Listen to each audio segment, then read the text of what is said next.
Bonjour et bienvenue à tous dans cette édition du mois d'avril du Journal du Drift. Ce mois-ci, beaucoup de championnats ont commencé et nous sommes également à la veille de l'ouverture du CFD. Drift Actu sera présent avec un dispositif exceptionnel pour être au plus proche de la compétition. Suivez-nous tout le week-end sur nos réseaux sociaux Instagram et Facebook et également à vous abonner à la chaîne et activer la petite cloche pour les notifications. Allez, on débute directement ce JDD avec les résultats du mois. Side by side, front wheel to front wheel, he's pushing Dean around the track and the transition is insane. The transition doesn't even make. On commence directement la rubrique résultats avec l'ouverture de la Formula Drift qui a eu lieu en début de ce mois d'avril. C'était le tracé urbain de Long Beach qui a accueilli la première manche. La victoire revient à Ryan Turk avec sa Toyota Corolla GR. La deuxième place revient pour Matt Field qui a été privé de la finale suite à un accrochage avec Frédéric Asbo pendant la demi-finale. Et enfin, c'est Audi Bakchis qui complète le podium. Pour le classement général, après ce premier round, on a donc Ryan Turk qui ressort avec 103 points en première place, suivi de près par Matt Field avec ses 92 points. Et enfin, à la troisième place ex-aequo, on retrouve Audi Bakchis et Frédéric Asbo avec 80 points. On se donne donc rendez-vous pour le prochain round qui aura lieu sur le circuit de Road Atlanta les 7 et 8 mai.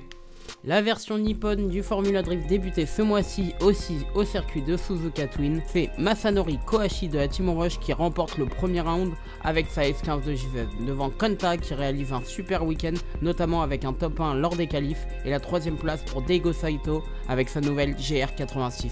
Et maintenant on retrouve le classement général. Grâce à sa victoire, Masanori Kohashi prend la tête avec 104 points devant Kenta 87 points et Daigo Saito 67 points. Un autre championnat japonais, le D1GP, a eu lieu le même week-end sur le tracé de Fuji.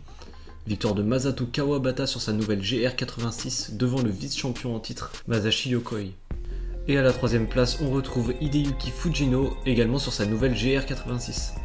Pour le classement général, on retrouve une petite subtilité. En effet, en comptant les points des qualifs, on retrouve quand même Masato Kawabata en tête avec 26 points, mais Fujino prend la deuxième place avec 22 points devant Yokoi avec seulement 21 points.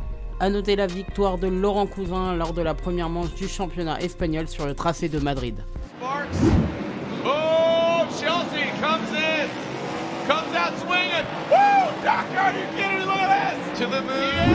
La liste des pilotes a été mise à jour pour le round 1 et 2 du championnat de France de drift qui aura lieu ce week-end au PKS du Val d'Argenton. Axel François, le vice-champion de France en titre, sera absent, comme Steve Laver qui a décidé de se concentrer sur le DMEC. Pierre Cormier, Raphaël Guerrero, Emeric Exclermont, Jules Duval seront également absents.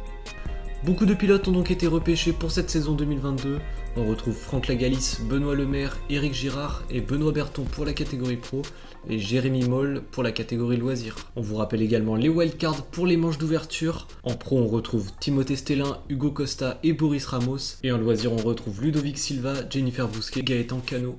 On a pu voir sa progression tout au long de l'intersaison. La série 2 de Jem Fourel est enfin terminée. Elle arbore les couleurs habituelles de Supreme Drift et rejoint la série 3 de Lou Fourel dévoilée précédemment. Du côté de l'équipe Banet Sport, la AM de Jason Banet a reçu son swap S50 Turbo et est fin prête pour le championnat. Comme la M3 de Jérémy Mérires, elles viennent de recevoir leur nouveau covering. Vous pouvez voir s'afficher à l'écran. Quant à Jordan Lapelosa, il a réalisé son swap de son LS3 et les modifications nécessaires chez l'atelier BLC. Speedshop s'occupe du faisceau et LSX calibration de la carto. A noter que cette année, le pilote de l'équipe PSR roulera en Vecnova. Mathias Locatelli a eu une mésaventure de dernière minute. Sa BMW était chez Pepinox pour quelques modifications quand ils ont découvert une fissure dans la culasse de son M50. À moins d'une semaine du départ pour la première manche, il a décidé de racheter une culasse neuve et de tout remonter en un temps record. Le projet de la S14 Boss de Michael Lahaye n'étant pas fini à temps, le pilote lyonnais aura une des voitures les plus célèbres du drift français en monture de remplacement, la Toyota Supra 2JZ du champion de France en titre. Par le biais de ses réseaux sociaux, Axel François a dévoilé qu'il ne serait pas présent pour les deux premiers rounds du CFD. Il a reçu une suspension de 3 mois pour son geste lors de la finale de la saison dernière au circuit de Mérignac. Il décide donc de se concentrer sur le Drift Master qui aura lieu la semaine prochaine.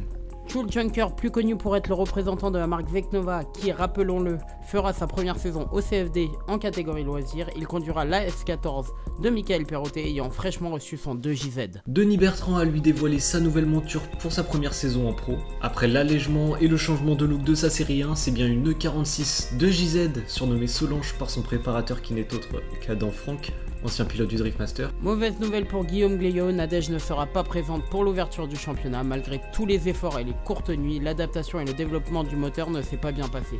Guigui sera quand même présent au Val d'Argenton pour soutenir son équipe. John Tenna a été aperçu ces derniers jours chez Jacob Sport, notamment avec le passage au banc de la 379 qui annonce bien que le Suisse sera de retour en 2022. Le pilote de l'équipe Génération Drift, Damien Fréchet, commencera la saison avec son mulet. Malheureusement, lors de la révision du moteur, ils ont découvert que le vilebrequin était abîmé et ont décidé de le changer.